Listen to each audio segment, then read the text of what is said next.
इंद्रिय सिद्धिरशुद्धिक्षया तपसः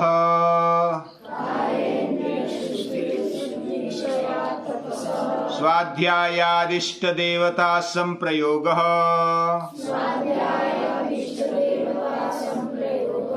समाधि सिद्धिरीश्वर प्रणिधानात् समाधि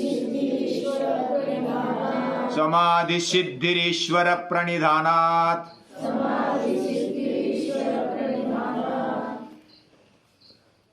हम इधर पाठशाला में रहते हैं। पशु पंछी वृक्ष बेली निसर्ग का रम्य वातावरण इधर हमें अनुभव करने को मिलता है। जब हम पूरे शांति के साथ सुनेंगे तो पंछी बहुत ही अच्छे अच्छे गाते हैं।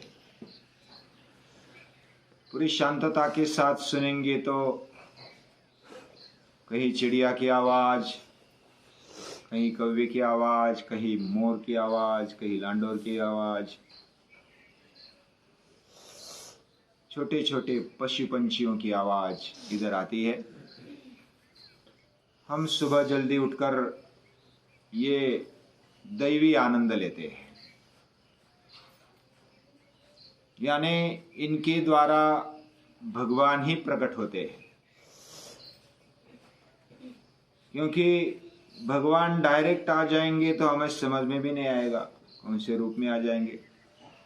भगवान ने अपना रूप खोल कर रखा है इस सृष्टि में, विश्व रूप खोल कर रखा है। हम पेड़ों को देखते हैं तो हमारा मन प्रसन्न हो जाता है, हमारी आंखें प्रसन्न हो जाती है। कौन सी ताकत है जो जड़ों में डाला हुआ पानी ऊपर की ओर ले जाता है? पेड़। हम पानी तो नीचे डालते और पानी जाता है 100 फीट 80 फीट ऊपर चला जाता है। ऐसी कौन सी ताकत है? कौन सा पंप बिठाया है? विज्ञान में हम सोचते हैं, सोचना भी चाहिए, हमारी बुद्धि चलानी चाहिए, तब भगवान पर प्रेम और बढ़ता है। पंछियों की आवाज सुनते हैं तो कौन सा ऐसा संगीत है जो भगवान ने उनके अंदर बिठा दिया। छोटे छोटे कीटकों को देखते हैं तो बहुत अलग अलग रंग के कीटक होते हैं, पतंग होते हैं, छोटे छोटे पंछी होते हैं, बड़े पंछी भी होते हैं। ये तो पक्षी अभयारण्य है, वन्य जीव अभयारण्य है। बाघ को भी देखते हैं तो देखने में अच्छा लगता है, बहुत ही तेजस्वी लगता है, उसकी चमड़ी, उसके बाल, लेकिन वो हिंस्र होने के कारण हमें डर लगता है। लेकिन देखने में तो अच्छा लगता है, सभी को ऐसा लगता है कि बस देखे एक बार हमारे सामने आ जाए, दर्शन दे दे। ऐसे सृष्टि में एक एक करके अगर देखेंगे तो वह बहुत ही हमारे नेत्र को, दृष्टि को बहुत ही अच्छा लगता है। ये अच्छा लगने पर हम ऐसा समझना चाहिए कि हमारा जीवन बहुत ही सुंदर बना दिया है। कौन सी ऐसी सुंदर चीज है उसमें कि जो हमें लुभा लेती है, मनोहर लगती है, मन हरने वाली लगती है। उसमें क्या है ऐसी ताकत कि जो हमारा दिल मोह लेती है, मन को मोह लेती है। ये नदी बहती है तो खड़खड़ आवाज आता है और पानी को हम देखते देखते रममान हो जाते हैं। समंदर को देखते हैं तो उसकी गर्जना, उसकी लाटाएं, बस देखते रह जाए, कब समय निकल जाता है पता नहीं चलता। सृष्टि में जिधर भी देखेंगे, पर्वत को देखेंगे तो पर्वत को देखते ही ऐसा लगता है कि कितना सुंदर है। हालांकि चढ़ने लगते हैं तो मेहनत लगती है, लेकिन जब दूर से देखते हैं तो बहुत ही सुंदर रमणीय ऐसे पर्वत। बारिश में तो और उसमें कलर आ जाते हैं, रंग आ जाते हैं। हम सूर्य को देखते हैं, पानी को देखते हैं, इस भूमि को देखते हैं, सुजलाम सुफलाम ऐसी भूमि को देखते हैं तो हमारा मन भर जाता है, केवल देख के भर जाता है। जो अच्छा किसान है वो तो बस फसलों को देखकर प्रसन्न हो जाता है। उसमें फूल आ गए, फल आ गए, फल से लदा है। कौन सी ऐसी ताकत है, एक दाने के 1000 दाने, एक दाने के सैकड़ों दाने जिसने बना दिए उसको नमस्कार है। वो कितना मिलेगा, कैसा मिलेगा वो सोचता नहीं है, वो बस फसल देखकर प्रसन्न हो जाता है। उसकी प्रसन्नता वो हर रोज देखता और प्रसन्न हो जाता है। इसलिए कृषि संस्कृति हमारी पहली संस्कृति है। कृषि से हमें संस्कृति मिली, हमें एक दृष्टि मिली। ऐसी दृष्टि देने वाला ये निसर्ग है, ये सृष्टि है, ये हरियाली है। हमारा खुद का शरीर भी देखेंगे, जीवन देखेंगे तो हमें आश्चर्य लगेगा। कौन हमें उठाता है, कौन हमारे शरीर में इतनी सारी शक्तियां, इतने सारे विचार, इतने सारे भाव पैदा करता है। कौन ऐसी ताकत है जो हमारे प्राणों को प्राण भर देती है, हमारे बोलने में अर्थ भर देती है, हमारे सांस में प्राण भर देती है, प्राणों में प्राण भर देती है। कौन सी ऐसी ताकत है जो हमारे कानों में शब्द सुनते तो अर्थ भरा ऐसा भाव पैदा कर देती है। कौन सी ऐसी ताकत है, हम देखते हैं तो हमें दृष्टि आ जाती है, दृष्टि से पूरे सृष्टि का आनंद हम ले पाते हैं। हमारा जीवन इतना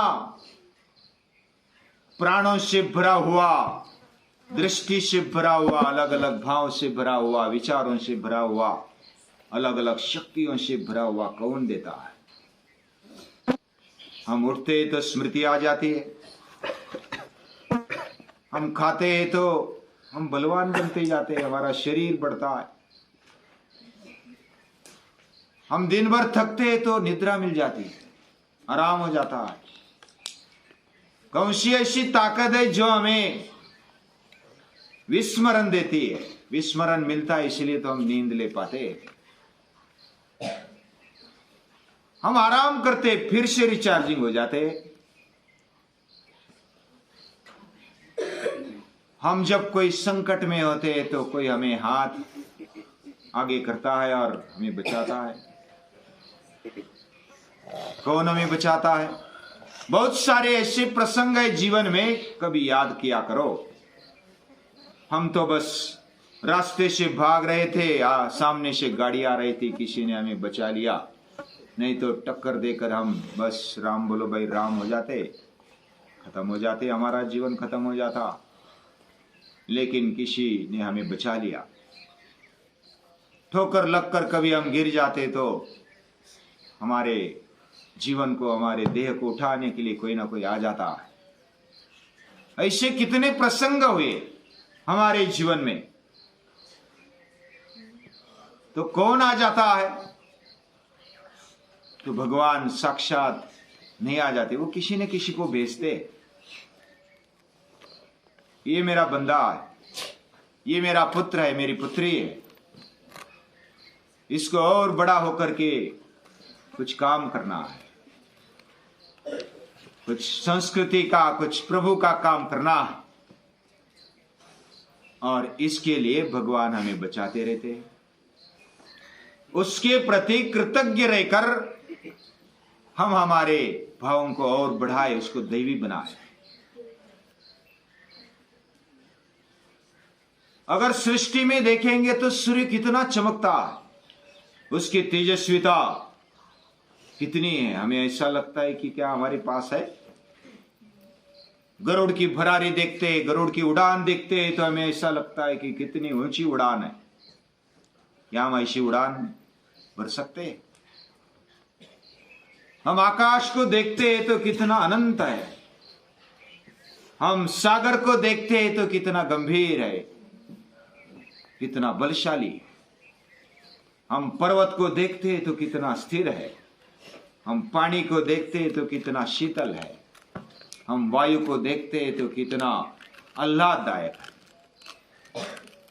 हम एक एक चीज को देखते हैं तो हमारा जीवन कितना छोटा है ऐसा लगता है। क्या हमारे अंदर भगवान रहता है? क्या हमारे दिल में, क्या हमारे नसों नसों में, खून में क्या उसका वास है? ऐसी कौन सी विशेषता है हमारे में कि भगवान हमारे अंदर रहता है? वृक्ष को देखेंगे तो कितना परोपकारी है, हम तो कुछ भी इतना नहीं करते, फिर भी भगवान हमारे अंदर रहता है। क्या आकर्षण ऐसा है कि भगवान हमारे अंदर रहते हैं और हमें संभालते भी है। सूर्य की तेजस्विता, सागर की गंभीरता, आकाश की असीमता, गरुड़ की छलांग उड़ान, पानी की शीतलता। अगर आदमी चाहे तो वैसी उड़ान भर सकता है, वैसा तेजस्वी जीवन जी सकता है। अग्नि जैसा तेजस्वी जीवन वो जी सकता है। पानी जैसा शीतल बन सकता है। समंदर जैसा गंभीर बन सकता है। गरुड़ जैसी उड़ान लगा सकता है। पर्वत जैसा स्थिर बन सकता है। ये बन सकने की ताकत उसमें है, यही उसकी विशेषता है। और ये विशेषता के कारण भगवान हमारे अंदर रहते हैं। हम घर में रहते हैं तो घर का प्रमुख कौन है? वह हमें दिखाई देता नहीं है, लेकिन वह हमारा सूक्ष्म रूप में देखने वाला है। वह हमारा प्रमुख है, कुटुंब का प्रमुख है। वह हमारा हृदय चलाता है, हमारा खाया हुआ पचाता है। हम सोने पर हमें शांति देता है, शक्ति देता है, हम रिचार्ज हो जाते हैं। सबसे अधिक अगर रिपेयरिंग और शांति कहां मिलती है तो भगवान की गोद में। और वो नींद में जब जाते हैं, समाधि में जाते हैं तो बस पूरे फ्रेश होकर आते हैं। ये रिचार्जिंग ये किसने दिया? कहां से भर गया? कहां हम कनेक्ट हो गए? जैसे मोबाइल रिचार्जिंग करते, हमारा शरीर भी, हमारा जीवन भी रिचार्जिंग हो जाता है नींद से। पूरे जितने थके थे दिन भर, रात में सो गए, दिन उगने के पहले ही उठ जाते और प्रसन्न हो जाते। पूरे स्फूर्ति के साथ फिर से नया उमंग आ जाता है, नया बल आ जाता है, नई स्फूर्ति आ जाती है। कहां से आ जाती है? और ये याद करना ही भक्ति है। भगवान तू ही मेरा पिता है, तू ही मेरी माता है, तू ही मेरा बंधु है, तू ही मेरा सखा है, तू ही मेरा द्रव्य है, तू ही मेरी विद्या है, तू ही मेरा सर्वस्व है। तेरे कारण ही मेरा जीवन है, तेरे कारण ही सब कुछ है। तेरे बिना इस दुनिया में कुछ नहीं, मेरा जीवन भी नहीं, ये सृष्टि भी नहीं। पूरे भक्ति भाव से जब हम ऐसा सोचते, दिमाग से, दिल से, तो भगवान दूर नहीं, दूसरा नहीं, उसके मिलने में विलंब नहीं, हम उसका ही रूप है। हमय वंशो जीवलोके सर्वस्य च हृदि सन्निविष्टः ईश्वर सर्वभूतानां हृदयेर्जुन तिष्ठति। ये भगवान बारंबार कहते हैं और उसका अनुभव हम इस सृष्टि में ले सकते हैं। हमारा जीवन उसी से भरा हुआ है। ऐसे जीवन भरे हुए जीवन को, पूरे भरे हुए सृष्टि को याद करते हैं तो भगवान की याद आ जाती है, उसके प्रति और भक्ति बढ़ जाती है। और वही जब तल्लीन होकर हम देखते हैं तो वो समाधि लग जाती है, उसमें एक रूप बन जाते हैं। उसकी एक रूपता ही हमारे लिए ध्येय है, सर्वस्व है। उसी को नमस्कार।